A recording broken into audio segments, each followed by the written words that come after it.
ഈ ഒരു നിമിഷത്തിന് വേണ്ടിയാണ് ഞാൻ ഇത്രയും നാൾ കാത്തിരുന്നത്.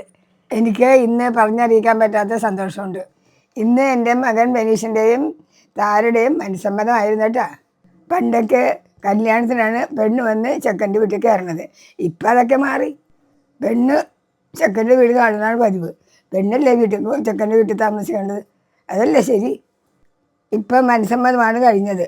കല്യാണം വരുന്നേ ഉള്ളൂ. അമ്മച്ചി താരയുടെ നെറ്റിയിൽ കുറിച്ചൊക്കെ വരച്ച്. അപ്പോൾ നമ്മുടെ തൊട്ടടുത്ത ഫാമിലി മാത്രമേ ഉള്ളൂ കേട്ടോ മനസ്സമ്മതം. കഴിഞ്ഞ ബ്ലോഗിൽ കണ്ടല്ല നിങ്ങൾ. അപ്പോൾ ഏറ്റവും അടുത്ത ഞങ്ങളുടെ ഫാമിലി മാത്രമേ ഉള്ളൂ. ചേച്ചിയുണ്ട്, നമ്മുടെ ചേട്ടൻ്റെ ഫാമിലി ഉണ്ട്, പിന്നെ അപ്പച്ചൻ്റെ ഫാമിലി ഉണ്ട്. അങ്ങനെ കുറച്ച് പേര് മാത്രമേ ഉള്ളൂ അല്ലേ അമ്മച്ചി? അപ്പോൾ അമ്മച്ചി കൈ പിടിച്ച് കയറ്റണേണ്. മനസ്സമ്മതം എൻ്റെ ഇടവപ്പള്ളി വെച്ചിട്ടായിരുന്നു കേട്ടോ. അപ്പോൾ ഫുഡൊക്കെ അറേഞ്ച് ചെയ്തങ്ങനെ എൻ്റെ വീട്ടിലാണ്. അതുകൊണ്ടാണ് മനസ്സമ്മതത്തിന് പെണ്ണ് ഞങ്ങളുടെ വീട്ടിൽ വരുന്നത്. അതല്ലേ അമ്മച്ചി സത്യം? സത്യം. പിന്നെ താരക്ക് കല്യാണത്തിന് പോകുമ്പോൾ എൻ്റെ വീടൊക്കെ ഒന്ന് കണ്ടിരിക്കാമല്ല.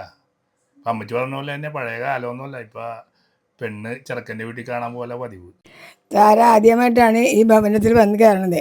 എങ്കിലും വീഡിയോയിലൂടെ ഈ വീടിനെ പറ്റി എല്ലാം അറിയാം. അത് ശരിയാണ് കേട്ടാ. താരക്ക് മാത്രമല്ല എല്ലാവർക്കും അറിയാം. നമ്മുടെ രൂപവും നമ്മുടെ ഈ ഹാളും കിച്ചനൊക്കെ അറിയാം എല്ലാവർക്കും.